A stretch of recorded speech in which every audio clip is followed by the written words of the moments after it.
I mean, for me, that's what intimacy is about, is like, you're sharing all these parts of yourself, and you want to feel like you're growing as a person too from the connection. Welcome to Normalizing Non-Monogamy, the podcast where we interview incredible people from across the entire spectrum of non-monogamy to hear their fascinating stories. We strive to bring guests on the show who have a healthy approach to non-monogamy. However, it's important to remember that everyone does it a little bit differently, and the views and opinions expressed by our guests do not necessarily reflect our own. Additionally, we produce this show for entertainment purposes only. Please be aware that we aren't doctors or therapists. Consult a medical professional for anything regarding your health that you might learn about on the show. Enjoy! Welcome to episode 163. We're Finn and Emma, and today we have a wonderful interview with Jeff. He is the director of the upcoming independent full-length film, Romantic Chorus, and that premieres January 29th through 31st. That weekend is the premiere weekend. Yeah, and I believe what they told us is it's like $4 to rent it or $12 to buy it. Mm-hmm. And so, anyway, check that out. It's coming up in a couple of weeks. Well, we should tell them what the themes are and what the movie is. So it's focused around monogamy, non-monogamy, fear, technology, sex, and he interviews 21 different people for the film, and then their stories are sort of animated into little shorts. So we've actually had a few of the interviewees from his movie on our podcast in the past. Just a couple weeks ago, we had Imani on episode 155 and Jade on episode 157. And you're definitely going to want to go check out this movie. We're really excited about it, and we couldn't be happier to promote their work. Yeah, we're actually also, they reached out to us to see if we would host a sort of wrap-up kind of Q&A. So after all of the premiere is done on Sunday afternoon, the 31st of January, we're doing a Q&A with him, the animators, and a couple of the other people behind the film, as well as some of the people who were in the film. So we're excited to be doing that. That is something that you can sign up for free. That's a lot of fours, but you can sign up for free. We'll put links in our show notes on our website, normalizingnonmonogamy.com, and down in the podcast player show notes. And that Q&A is January 31st, Sunday, again, as Finn said, at 6 p.m. Pacific, 9 p.m. Eastern.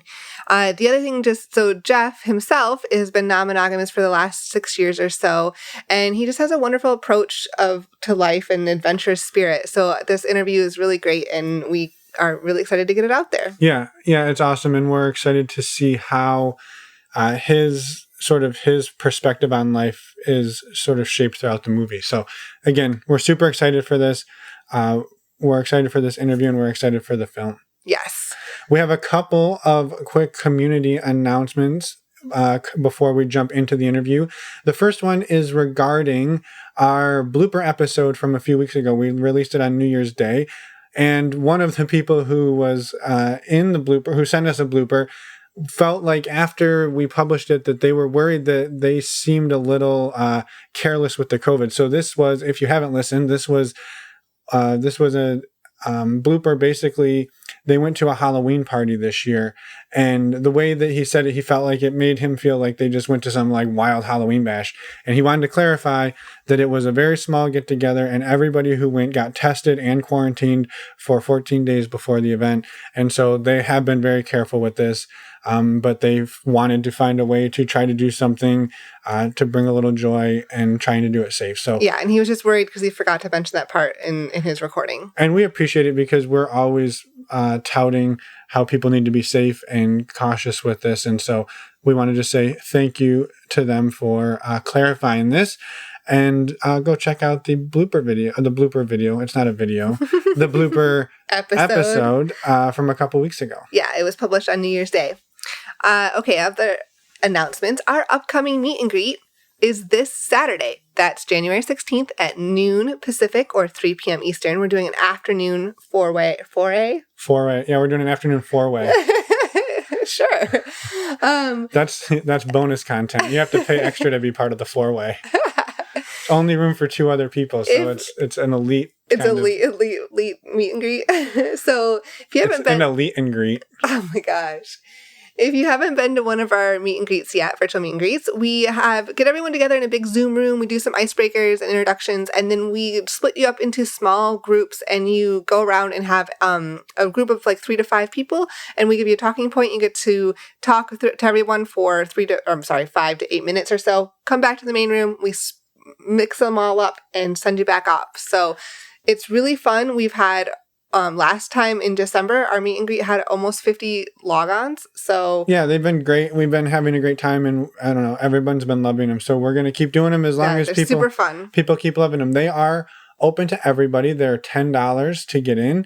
And yeah, we just hope to see you there. If you want to sign up, there's links in your podcast player show notes, or you can head over to our website again, normalizingnonmonogamy.com, and click on the meet and greet tab, and how you sign up is right there. Yep. And then before we jump into the show, also, we'll talk more about Patreon in the outro, but the next calls for Patreon, our Patreon supporters, are the men's group call on January 19th and the Q&A or discussion, I guess, for all of the patrons on the 20th. So those are coming up, and we'll talk more about all of that in the outro. If you want more information, go to our website, normalizingnonmonogamy.com, and click on the Patreon button. And I said last but not least, but didn't I say that? I don't know, but I don't remember. You did now. But now I am. Now we have a super exciting new thing that we're doing. Yes. We've been working really hard the last 2 months on a collaboration with Catherine of Expansive Connection. She is a relationship coach and licensed therapist and counselor, and had the idea to do this Power of Witness series. And it's a series of 6 podcast episodes, and it's group coaching where she coaches a couple through a session, and everyone else watches and witnesses what's going on and then gives feedback at the end of the episode. They are extremely powerful, and we had 4 couples that have previously been on the show come and join us for this adventure, and we are super excited about getting these out there. Yeah, and I think, we didn't really know how powerful this was going to be until we kind of sat through it. We don't necessarily get on the hot seat ourselves, but we're there giving feedback and listening and going through this with everybody. And it was really impactful for us. And what we're excited about with that is that will translate really well to anybody listening, to you, the listener. So yeah, as Emma said, these are the first 2 are going to come out in a couple of days on Friday, and then every Friday after that. However, if you want to get all of them right now, you don't have to wait. Right now, you can sign up for our Patreon for as little as $2 a month, and you have access to all of them. Our patron group has been able to listen to them for the last week or so, and everybody who's listened to it has loved it and has basically binged the whole thing in 2 days. So we're super excited about this. It was a ton of work, and just a huge thank you to Catherine and everybody who came on to be a part of it. We're just excited for it. So if you want to check that out, again, right now, you can go to normalizingnonmonogamy.com, click on the Patreon tab, sign up, and you'll see all of the downloads there. Yep. And sorry, it got a little long. We had a lot to cover today, so we appreciate you sticking with us. Hopefully you find a lot of value in this. And again, this is a fantastic interview with Jeff. So we hope you enjoy it, and we'll see you on the other side. Well, welcome, Jeff. We're excited to have you today. You reached out to us fairly recently about a project you're working on, and we'll dig into that in a minute. But welcome to the show. Thanks for having me. I love to be here. Yeah. So real quick, we'll just cover it. That you're creating a movie, animated film about non-monogamy, or at least has non-monogamous themes embedded in it. And we were super excited to get that out there because I know we love other content creators, and we got to band together. We got to stick together and conquer the world. Yeah, exactly. So, do you mind introducing yourself for everybody? We know your name is Jeff, and that's about all we know. and then he's doing the movie. Yeah. But who is Jeff? Yes. I am Jeff M. Giordano. I'm the director, the co-producer, and interviewer for Romantic Chorus, the film you just mentioned. It's an animated documentary, full length, and monogamy, polyamory is one of the themes, along with fear, technology, and sex. And I've been making documentaries for over 12 years, and I've had non-monogamous relationships on and off for the past 6 years. So my I bring my own experience to wanting to make the film and talk today. And I think with documentaries, it's like the perfect way to explore these kinds of topics. Yeah. What got you interested in non-monogamy roughly 6 years or so ago? I read a book, and I can't remember the book now. It's not The Ethical Slut or one of the famous ones. And it was like more of a psychology self-help book. And it mentioned relationship styles and figuring out what works for you. And I said, like, I wonder what that would be like, because I think by default, prior to that, before 6 years ago, I just automatically would be in monogamous relationships. And it made me think like, well, maybe some of those relationships that I had, if the idea of polyamory came up, maybe things would have been better. Like, you never know looking back. But I decided to try it and approach relationships that way. And it's definitely been pretty interesting, since 6 years ago. Yeah. Well, so how did you start exploring it? Because, like, I know the people out there who've explored polyamory know it's typically not as easy as like read book, do polyamory. Like it's typically a little more fraught than that. But maybe your experience differs. Jumped right in and was an expert from the beginning. I started doing it through online dating and really, gaining a clear understanding of like if this person really also is seeking this. And I remember the first person was married, with an open relationship. And we dated for a while, and it was fun. I mean, it didn't last too long. It was, I guess, probably about 2 or 3 months.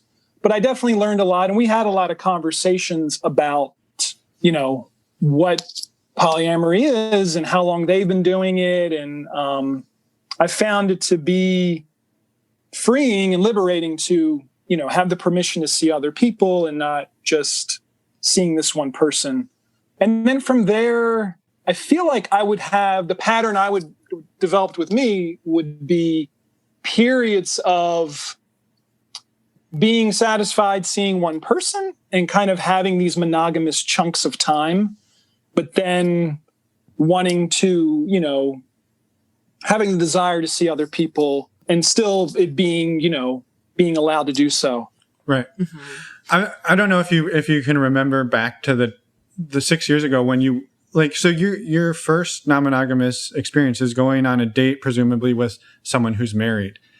And I think that is a concept that is mind blowing for some people. So do you remember like getting ready for that and trying to like process what was about to happen? I remember feeling an excitement and thinking, well, I know they're not looking for a primary partner. And for them, I wasn't sure initially if it was going to be more of a fun, even casual thing. Like we didn't discuss those types of parameters or style. I just felt like it felt like I was ready for something new like that. I think I'm the kind of person that is up for exploring different things in life and not always things that are mainstream, and really being curious to try this out.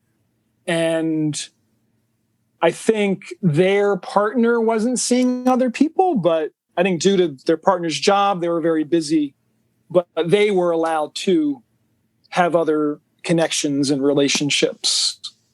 Yeah. It's super fascinating. I think it's an interesting thing to think about. Like the concept of going on a date with someone who's married or someone who's got a partner, and this is your very first time doing it, is just, we've talked to some people in the past who are like, what am I doing? I'm going on a date with married people. And they're just like, I mean, I think, it's still a human being, and I'm trying to, meaningfully connect and, trying to learn. I'm not an expert, I'm still a human being too. And I just kept an open mind to it. I didn't really expect a lot. I think maybe that's what I learned and tried to keep in mind, that, we'll see what happens. It's not going to be like it is in romance novels or the movies. We'll hang out. We'll see if there's compatible energy. if there's a spark, and just go from there. I try not to overanalyze things or think too far ahead, but sometimes I do. So. Yeah. I think that's natural. Most people do that, I think, overanalyze and think in the distant future. It's a natural human thing to do. Yeah. Yeah, for sure. So moving forward, then what did you start? I guess, how did it start moving forward? How did you start exploring next? That person, I think it only lasted for a few months. And I feel like we just kind of hit that limit of, this is kind of as good as it's going to be. And then it just fizzled out. There was really no hard feelings or anything disastrous. And then I remember having like a period where I wasn't seeing anybody and then started seeing somebody else. And then up front, I said, hey, are you okay with being non-monogamous? And they said, yeah, it sounds good. And they had just moved to the area. So I think they were feeling kind of fresh and wanting to date other people and explore. So that's how that started. And then I feel like it lasted like 3 or 4 months and then also kind of fizzled out. Their job, they were like super busy with their job and then they moved further away. So it kind of didn't help our connection. But with them, I think the difference was it felt more intimate. I feel like it was definitely more of a sensual connection. And I feel like we were both able to explore things that we hadn't been able to do in the past. So I'm thankful, to have met them and had those experiences. Yeah. And for both of these relationships, were you also then seeking out other partners, or were you, sort of monogamous with these partners who were polyamorous? I was seeking other people. I would have a few dates, but I think my pickiness, selectiveness, I don't know. I would always try to be honest, like, hey, I'm just not feeling this. Or if it seemed too complicated scheduling wise, I'm not usually good with people who are like, well, let's plot this out months ahead.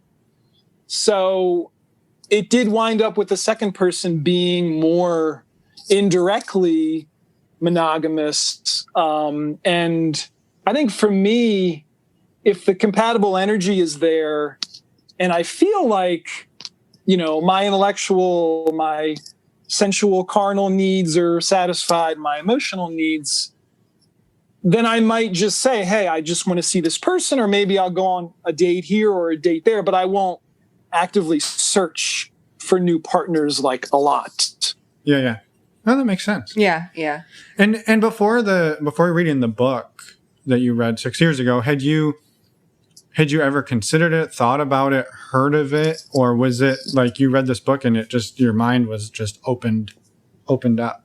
I hadn't really heard about it. I mean, I remember in high school, there was some talk, somebody knew somebody who was, they were swingers.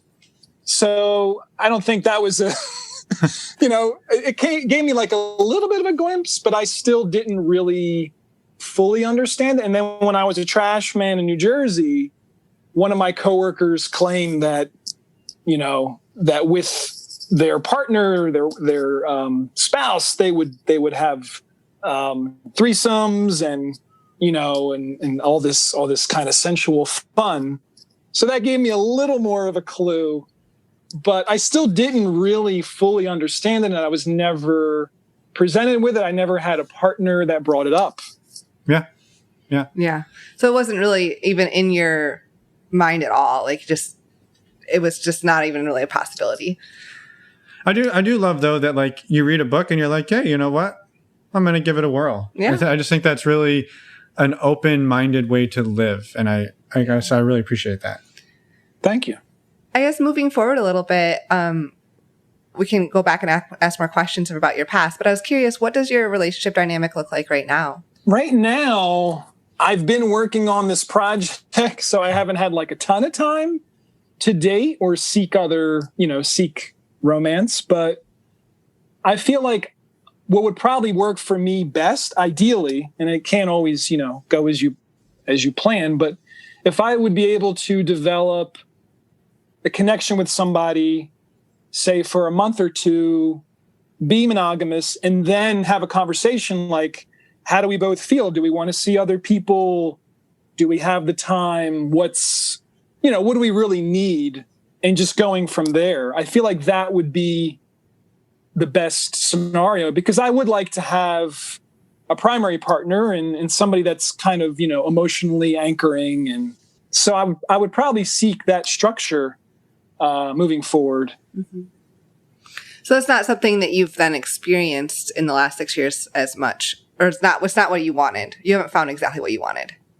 I don't think I have. I mean, the closest was probably that second connection I was talking about, and then they moved further away.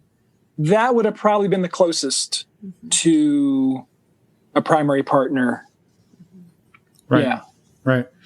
Yeah, no, I think it's just really interesting that, like, you found yourself where you are today, like creating a film about something that is not super widely known. I mean, I think it's more widely known than it, was 10 or 20 years ago. Oh, but yeah, I think so it's too. still not necessarily mainstream. And that, you've sort of been in the community, sort of, I don't want to say like fooling around in the community, but like you've dabbled in the community, explored in the community, and you've decided to make a film about it. And I think that's a really powerful way to jump in and start exploring that. I mean, what are some of the things that you've learned either about yourself or just about relationships over the last 6 years that maybe, helped you grow as a person? I would say with texting, communication versus like face or voice, I definitely do better with like face to face or hearing somebody's voice, and find that to result in more satisfying connections. And I've learned, I mean, it's always a risk. Anybody you get involved with, whatever the relationship dynamic is, I mean, you're letting them into your life and you're letting their energy into your life, and you're giving, receiving with them. And I think it can be pretty overwhelming sometimes if like you feel like if you realize you can't really express yourself, if you have to like, carefully choose your words and walk around in eggshells, and maybe, this isn't like the best match. And, really being able to trust somebody. And I mean, for me, what draws me to romance is like sharing your joys and struggles with somebody and, developing something meaningful. But I think too, it's important, what I've learned, to have a life outside your partner. And I think it can be risky if you find your identity in your partner or in the relationship, because if it ends, it's like, it can be so devastating. And you're like, what do I do now? I feel lost. I don't know, what to do with my life. And I think just being comfortable to bring up, if you're, whatever the style relationship is, you can really say, hey, I'm not satisfied in this area. I want to see other people. I think the challenge that I had with monogamous relationships, there'd be this tension with hanging out with people that I found attractive and they're friends. And it's like, well, why do you want to hang out with that person? So I think that to me, that's one of those unspoken things in monogamous relationship, is like the trust to hang out with people that your partner knows that you're going to find attractive, or that you already do find attractive. Right. Yeah. It's like pushing the button a little bit in that relationship, and you have to just talk about it or not talk about it, but it's probably smart to probably should talk about it. Yeah. Throughout your exploration, have you experienced any sort of issues or things you've come up against, like challenges? I know jealousy is a big one that people often come up against, and it can be really sort of kind of hit you in the face if you've never really experienced that before. I was curious how that has been for you. I think the time that you get with a person, I think with a non-monogamous connection, it may be where you just see this person once a week or once a month. And for some people, they might find that really frustrating. They want to see the person more. They want to talk on the phone more. So, understanding all that up front, like what to expect, from your connection with them, I think is really important. And for myself, I think sometimes that's been challenging because it's like, wow, I really feel like I click with this person. I do want to see them more, but, I can only see them like once a week or less than that. So, and for me, I always frame it with like your time, like, we're only our youth or our youthful energy. It's only here so long. And like how you choose to spend your time and who to spend it on, I think is really important. Sometimes we can kind of think like, oh, I have all the time in the world. I don't really need to plan things or worry about how much time I'm spending on this, but it does add up. And I think what I've learned, if I want to have like something really meaningful, then I need to really be honest with the person and, make sure, like check in with them too along the way and see like, hey, how are you really doing? Not just like, hey, what's up? Good to see you. But really, I mean, for me, that's what intimacy is about, is like, you're sharing all these parts of yourself and you want to feel like you're growing as a person too from the connection. Mm-hmm. Right. Yeah, no, for sure. Have you been pretty out and open with what you've been exploring with your friends and family along the way, or not really? Not really. I mean, I think some of them suspected, and I think they know that I don't really go the kind of mainstream route with things, and that I do love like connecting with new people. And I think that's part of my drive to explore and just see, like, well, I'll see how this goes and how I feel and what works for me, because I'm okay being, single or alone. I think there's been times where I've been in a relationship, especially something that was monogamous, and like felt like, wow, like this just isn't working, but I'm afraid to break up with this person, but I don't want to be alone. But I'm at a point now in my life where I'd rather there really be a connection and not just kind of go through the motions and avoid being single or alone just for the sake of being with somebody. Like, I'm okay, not being with somebody I'm not really compatible with. Yeah. Yeah, no, and I think that kind of links back to what you said earlier about it's important to have a life outside of your partner and outside of your relationship. So, if the relationship ends or, God forbid something happens to your partner or, to you, that both of you have fulfilling lives that don't completely depend on one other person in the world. And I guess, do you have, like, how have you gone about finding that for yourself? I think, I'm a filmmaker. I also paint and dabble in music. I play tennis. So there's like other things, like, especially like physical things to do and to kind of have a community or communities with, that helps to build that life outside of romance or outside your partner. Because I think romance is beautiful and it can be a lot in life, but it isn't everything.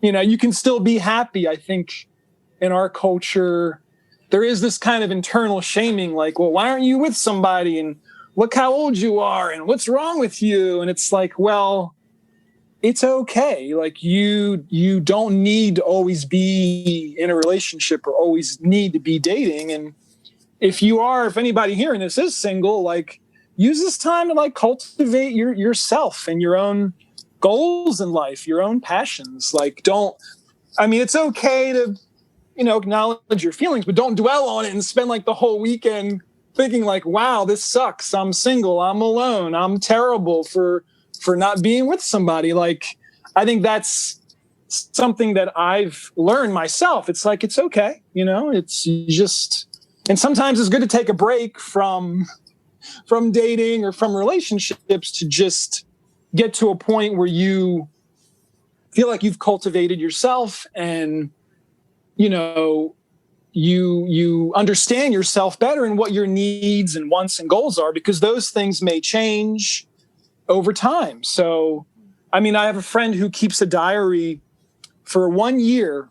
They'll write in this diary, and then at the end of the year, they'll read the whole thing and then destroy it and throw it away. And it's just for their own, state of mind, and to kind of see their psychological development, all their fears, all their anxieties, all their worries, all the excitements, all the highlights. But then it's just for them, So I really encourage people to do that and find ways where you can examine yourself and really confront yourself and your own fears. Because if you don't love yourself, then you can't expect somebody else to love you. And it's going to be really a challenge for them to do that. Yeah. Right. And thank you for bringing that up, because I think that's an amazing thing that you learned. And it sounds like maybe even the hard way, like being single sometimes and not exactly being happy with that and having to work through a lot of those emotions, right? Not that being broken up with or breaking up a relationship is a happy thing all the time, but at least it can be, you can be more content with it, I guess. Right. I was also curious, it sounds like you've done a lot of, I don't know, necessarily like the word soul searching, but you've done a lot of self-discovery, finding who you are over the last, probably your whole life, but, definitely over the last six years or so. And I was just curious, how you've seen your personal growth impact the way that you approach the different relationships that you've been in. Have the relationships looked different as you've progressed through the last 6 years, just based on who you've found yourself to be? I think so. And with allowing somebody into my life and the energy they bring, I feel like I'm really keen on their energy and the way I feel and what they inspire from me. I think I've had partners that were like muses for me. And I really felt like I learned a lot and grew a lot, and I could talk about creative projects or film projects and get their insights on it and their feedback, and then really, listen to what's going on with them. And if I can help, I would help. I think it seems like it's always different. Each person kind of brings a different slice of life. And to me, it's never like it is in, I don't know, most movies. It's hard to really truthfully get to what romance is really about or what intimacy is really about. I think or maybe myself included, it all gets kind of romanticized or nostalgic with love songs and romantic comedies. So I think sometimes the safe way is to vicariously experience romance through all those things and just have these fantasies without actually going out into the world. But I have put myself out there. I've been ghosted. I've been dumped. I've broken up with people. But I feel like that's the stuff that it can be painful, but you do grow as a person. That's the stuff that you get to be, 80, 90 years old. And you're like, well, I'm glad I made those choices. And, some of those experiences turn out to be painful, but I'm glad I did it, instead of just wondering I should have maybe tried this or put myself out there a little bit more. Mm-hmm. Yeah. Yeah. Have you been able to have some of these conversations? I know you said you haven't had too many with friends or family, but have you had any that are, I guess, positive or negative? Kind of similar discussion as we're having right now. I have with some of them. I think with friends of mine that I've known through the years, even if some of them are married and leading really traditional lives, I've still been able to explain it in a way where they're supportive and they're not shaming. And then certain film collaborators of mine, through the years, I've shared things with them. And it does help to have people that you can talk to about these things. And then I would say with partners, I would kind of, I always like to connect intellectually, and these days probably connect intellectually first with somebody before physically. We're in the COVID world. Well, I think even before that, it just got to a point of like, well, I do want to really enjoy being around this person beyond physical things, and it is nice to be able to have a conversation and do different activities. So, I mean, I do, I've had partners who were like, oh, now we're going to have the talk, like the relationship talk. I'm like, well, when are we supposed to have it? I guess I've lost the fear of bringing things up because I got to the point where I'm like, well, if I can't bring stuff up and they break up with me, oh, well, like maybe it's good that it ends now because I really feel this way, or I feel like this is my truth to share. And if they're not aligned with that or they don't like that, then we can decide to end the connection. Right. You've gotten to a point, it sounds like, where you're comfortable being your authentic self no matter what, even if it doesn't work out. Absolutely. Yeah. On that same line, I was curious if you could think of a time or a situation where you basically threw fear away and said, I'm just going to do this thing. I don't know, ask somebody out or ask a question of somebody or whatever the thing is. And that, like, Jeff from 3 years ago or 5 years ago would have never done this, but it was just, you went for it and like, it was sort of a life-changing or huge moment for you. Wow, that's a deep one. I know. I have those every once in a while. But I love it. No, I love it. I would say I was seeing somebody who, I'm in my 30s. I was seeing somebody in their 20s. And, intellectually we connected and I said, well, I'll see where this goes. I think what happened was I wanted to see them more, and that was frustrating. And I think kind of like being in the position of they had a primary partner, I didn't at the time. So that was like a new thing to deal with, and almost feeling like, I should set up a bunch of dates and like find a primary partner, but like, it's not like so easy. And I think with work and different things, it's just like, there's only so much time to like set up dates, go on the date, and then dedicate yourself to these things. So I think that was a challenge, seeing people who had a primary partner. That was tough and took some learning to get used to. So, and I didn't know really what to, I guess, expect with that. Yeah. Right.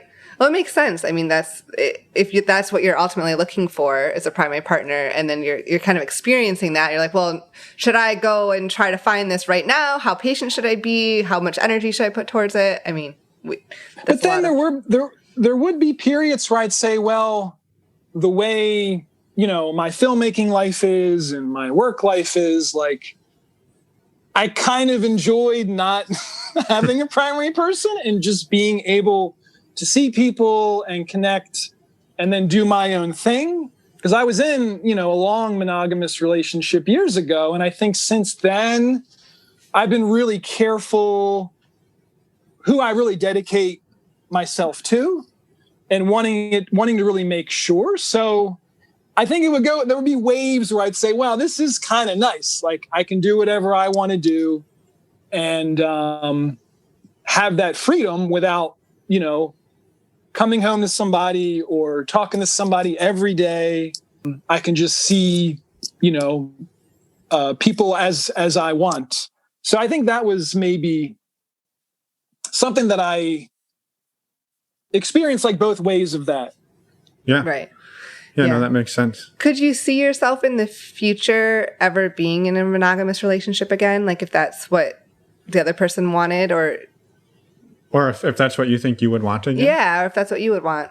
I'm open to most relationship styles, honestly. I mean, I've even thought about like a kind of a triple couple, 3-person, arrangement.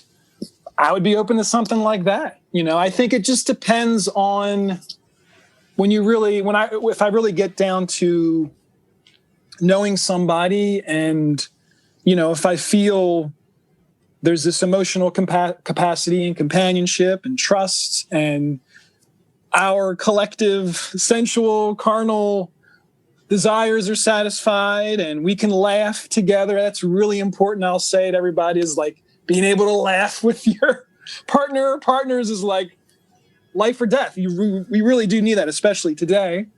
And sharing joys, sharing struggles, and really, helping each other too, like through things, having that affection, that tenderness.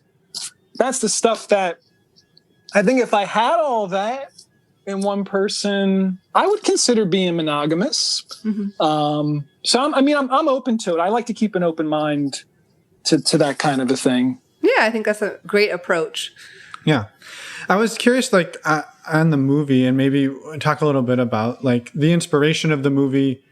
And maybe could you give us a little bit of an overview? And obviously, you don't have to give away everything in the movie, but, like, sort of an overview of, like, you said it's a documentary, it's an animated documentary, full length, and, like, maybe sort of what the movie looks like. And then maybe I wanted to talk a little bit about some of the inspiration, maybe some of the people that you worked with on it, and maybe some of the things that changed about you. So, coming out of the movie. So maybe just to start with, like, do you mind talking a little bit about what the movie looks like, or what it's going to feel like?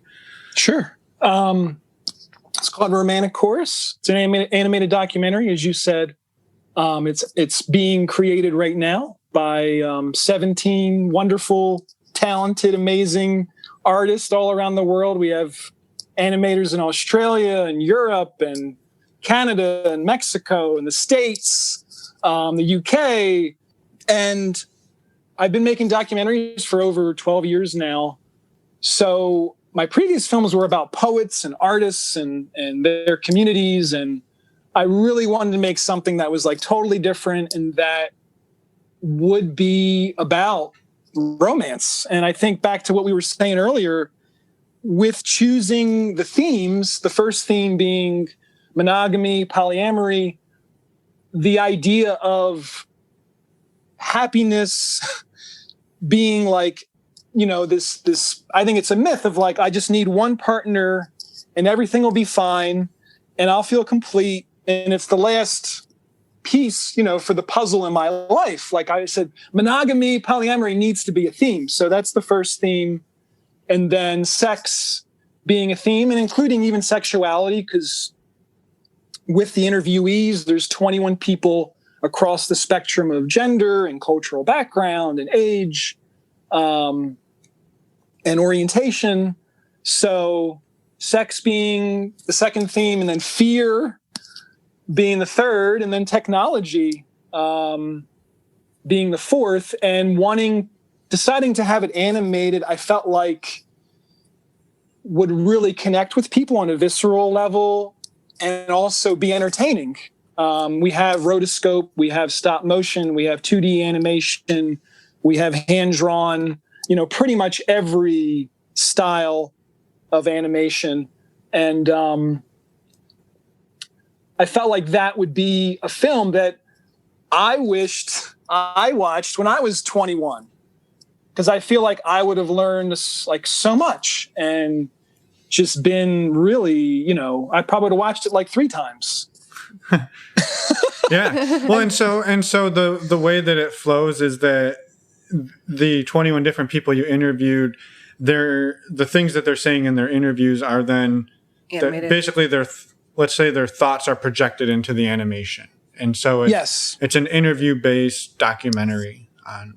Okay. And it's divided into the themes for each section of the film, each 4 of the 4 themes. And my team and I gave the animators freedom to animate the segments of the film that they wanted to do. So they had the choice if they wanted to pick sex or monogamy or technology or fear. And that was really important for me as a filmmaker, was giving them that freedom as an artist. Yeah, right. No, that's super cool. And you talked a little bit about, you said like, this is a film I would have watched three times when I was 21. Having, gone through the process of interviewing all these people, what are some of the things that you took away from the movie? I mean, first, I would say that all 21 people, they were so brave and courageous to be part of the project. Some of them I knew, some I didn't know that well. And I really was they trusted, me and my team. You only hear their voice in the film too. So there is that layer of anonymity. For me, it confirmed some of my own things that I went through in the past, and whether it was certain anxieties about romance or fear, or how relationship style can be confusing, and really that one of the main things is probably really expressing needs and wants, like as they come up, and not being afraid of that. Because I think we all really do want to connect with each other, even folks that want something more casual or just physical. I think we still, hope that this will be something, significant and last longer than a night. So it was an education for me to hear them. And I could tell for some of them it was very therapeutic to answer my questions, because each interview of the 21 would be an hour to 2 hours. Mm-hmm. So it was quite an intensive conversation. One thing I'll say too, just the thing with ghosting today, I found a lot of people, that's even preventing some people from getting into relationships. They're afraid they'll be ghosted, and they'll not know, they won't know why it ended. I would hope people who hear this might consider the fact that if you can tell the person why you're breaking up, why you don't want to see them, and create that closure, I really think we would all grow as partners, as human beings in the process, because it's pretty easy to do. You just kind of swipe your thumb, or you delete them, and then you never see them again, you never talk to them. So I would hope, moving forward, that people are a little more communicative and put some more effort, into that kind of closure. Yeah. Yeah, I think that makes a lot of sense. And doing it in a kind way, right? Yeah. And I think there's a diplomatic way. A diplomatic way, right? Like you can let somebody know that it's not working, but you don't have to be like, well, your breath smells like garbage and you're terrible at this and you're the worst sex ever. You don't have to roast somebody on the way out the door, right? You can find a way to do that in a kind way. Exactly. Do you have a target audience for this film, or is it something that you're just hoping will appeal to a wide range of people? I think it's anybody 18 and over. Good clarification. My team and I do hope that it does have some university and college screenings in the future, in addition to other screenings. So, and I think anybody who really wants to learn how to be better at relationships, and who wants to confront some of these things themselves, whether it's fear, figuring out which relationship style works for them, navigating technology, navigating sex or sexuality, I think it will really help people. And I think that's why I've gravitated towards making documentaries, is how documentaries have the power to really educate people in a fun way, and also help them, from the experience of them seeing the film. Mm-hmm. Yeah, when they hear somebody else telling their personal story, that then they can say, I thought I was the only one. Right. And exactly. Now they're out here saying, I'm not the only one. There's at least one more of me, and there's probably 50 people sitting here in the audience that have the same thought, right? So yes. Yeah. And I guess on the fear piece, I love that theme. And you said, people are afraid of dating sometimes because they're afraid of getting ghosted. What are some of the other things that that you saw come up in this film that were fears that people were having around love and romance, and maybe what are some of the ones that you've had and that you've overcome?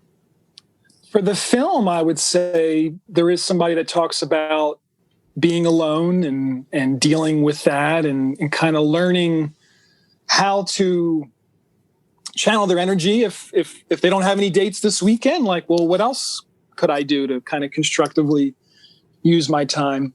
There is somebody identifies as transgendered, and they talk about being accepted by people and having meaningful connections, having people in their lives that support them and that understand them and that are willing to, really hear them out. There's also people in the film who I think, they're still not sure about some of these things. And,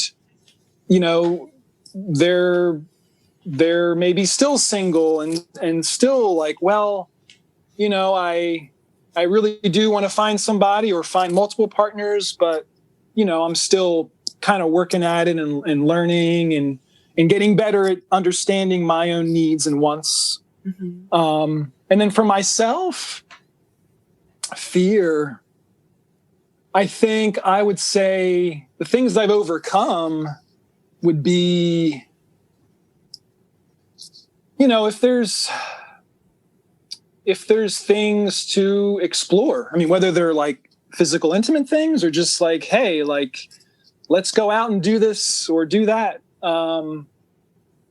Feeling like I can bring that up. I think I've been with some people who I felt like I was walking on eggshells and I didn't want to upset them or disagree.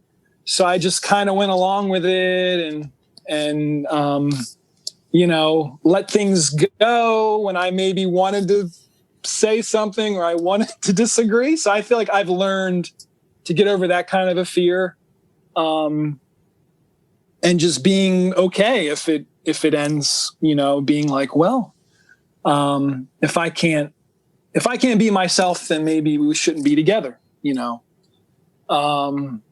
that's what comes to mind for me. Yeah, and that's a super hard thing to come to in life in general, is the idea that you have to be you, and you have to adopt this sort of abundance mindset that I need to be me, and I'm going to attract people around me who belong around me, rather than let me pretend to be somebody so other people do like me. Like you may find fewer people initially, right? And it may take a while to find those people, but when you find them, the fact that you get to be you and not worry about what you're doing and what you're saying and how you're being yourself is very freeing. And that if you end up losing one friend because you were brave enough to step out and be who you were, right? And you lose a friend or you lose an acquaintance or whatever that is, that somebody will come into that space and be a much better fit for you. It's people like that's just so common to struggle with that, especially when you're young, like in your early 20s and such. Like, just it's easy to want to try to make everyone like you, and instead of trying to be authentically you. Not that we don't struggle with that in our 30s. No, not at all. But I feel like at least like you have a little bit more life to like think through and experiences. I guess you have a little more life experience, but it's a constant struggle for many people most of their lives. Yes. And I think with the theme of technology, what I've learned from the movie is like, we still crave mystery, even though we can look up basically everything. And, and when you haven't met the person yet and you're just texting or sending photos, whatever way you decide to communicate and share with them, I think like we still crave like, well, who is this person? And like, I actually want to find out. I mean, I think maybe the downside to some of the online dating is like, you can kind of imagine like all these possibilities and all these connections and project, but then you don't really know. You don't really have like a grip on, well, I don't really know this person yet. I'm kind of imagining who they are. I'm imagining I could be seeing 20 people right now, but what's the reality, you know? Yeah. Right. Have you had an experience where you met somebody online or on a dating app and you're like, this is checking all the boxes. This is amazing. I've chatted with them, and you show up for the first date and you're like, what is happening right now? Right. I haven't had anything too shocking. I mean, I will admit, though, maybe one of the few times I was hit with a curveball, there was somebody I was talking to. We didn't meet up yet. They said they were in an open relationship, and we were getting ready to meet up. And then they said, hey, it's about a couple days before we were set to have our first date. They said to me, I need to tell you that I'm married. And like, but it's not an open relationship, and I am leaving my husband, and I am moving out of the area. And I was like, well, why didn't you just tell me? Like, why did you go through all this? Like, what did you want me to say? Like, that's okay. Like, I'll help you fool around. Like, it was kind of a weird, I was like, damn, it was really, I was kind of shocked, I guess, honestly. Like that person could have told you a little sooner. Or just not even went through the effort of, saying that they're in an open relationship and wanting to meet up, and all this stuff. Yeah, that's such an interesting strategy. And I think it's probably, I mean, to be honest, I'm guessing it's a fear-based. Yeah. For sure. And to call it a strategy would be generous, but I think it's probably a fear-based series of actions, right? That I'm going to tell somebody I'm in an open relationship, because then I find somebody who would be open to my actual dynamic. And I mean, I'm sure that's a really hard place. Like, I'm trying to leave my partner. I want out of this. I want to start exploring things, but how do I do that? Because I'm not out yet. Yeah. Like, I feel for the person, but also like, it's hard when you misrepresent to come back from that. And as you've explored in previous episodes, the fact that a lot of people who are in monogamous connections, they're just going to cheat before asking their partner, can we have an open relationship? Right. They want to avoid the conversation or the argument. Yeah, or they may not even realize that that's an option. Or it's scary, right? It's a really scary thing to bring up. Yes. Yeah. I think too, in terms of normalizing non-monogamy, I think it might be helpful. Some sex ed high school classes, if they talked about non-monogamy, polyamory, and really, presented it in a way where this is something that people have been doing before the 2000s or before the 90s. Like, this has been a thing in other cultures and other time periods. So maybe that will change in the coming years. Yeah, you mean you could do a lot of history on it all too. That would be. Hey, look, I'd just be happy if they weren't trying to jam abstinence down. Well, I know, obviously. Okay? Let's get that down before we start presenting the orgies, okay? But just the fact that as a teenager you realize that other relationship dynamics exist. That's, you don't necessarily, if you don't get all of the details, okay, but like the fact that you realize you have a choice that's not monogamy, or that's maybe I don't want a partner or a serious partner for the rest of my life. Maybe I just want to kind of date around and be who I am, and that's okay. That it's okay to be you, right? And like you were talking earlier, you said like they were saying, oh, well, you're getting older. When are you going to get into a relationship? And the other one that you get all the time, I'm sure, is, what about kids? Are you going to have kids soon? If you're thinking about that, you probably got to hurry up and get on that train. And so there's so many cultural norms and pressures that get projected onto all of us. And that starts when you're 5 years old, because it's on TV, it's in the media, it's in everything that you do. And to have some exposure. And I guess that's, really great that you're creating a resource and media out there that people will find that does expose them to something different. Yeah. And like I said, I hadn't seen movies, documentaries that addressed these themes and talked about romantic connections in this way. So I was like, I need to contribute. I need to I want to help people. I want to share, what I know about it. I'll bring that to the interviews with all these 21 people. And maybe the fact that it's animated, people will be a little more likely to pay attention to it and engage with it. Right. Yeah. It almost puts a barrier there of some sort. Yeah. Yeah. Makes it the comfort level a little more, I guess. For sure. So I may be getting close to wrapping up, but I was curious if you would be willing to share with us, like, one thing, and you said you did, hours and hours worth of interviews, right? If you said some of them lasted 2 hours, was there one or two things that just absolutely like blew your mind while you were researching this? There's a person we interviewed who is in a wheelchair, and they were born with a physical disability, and they talk about intimacy.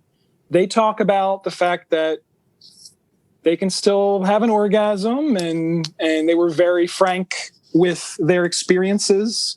And I was just really blown away by their honesty, their courage to share, that experience, because I feel like that's an experience as far as ability is not portrayed in films or books or songs. Like, nobody really touches, that population's experience with romance, with sex. So, I feel really fortunate to have met them. Like, before even I considered making the film, I saw them at a comedy show, and I was happy they wanted to be part of the project. So I feel like it really, again, like, gives kind of a fuller spectrum of human experience to have somebody who doesn't look like the normal person, or somebody who's in a wheelchair. I think it's like really important to kind of give, to put their voice, in the film as well, because it is a chorus of voices. And I feel like, it was the best way to present romantic connections and themes. Mm-hmm. Yeah.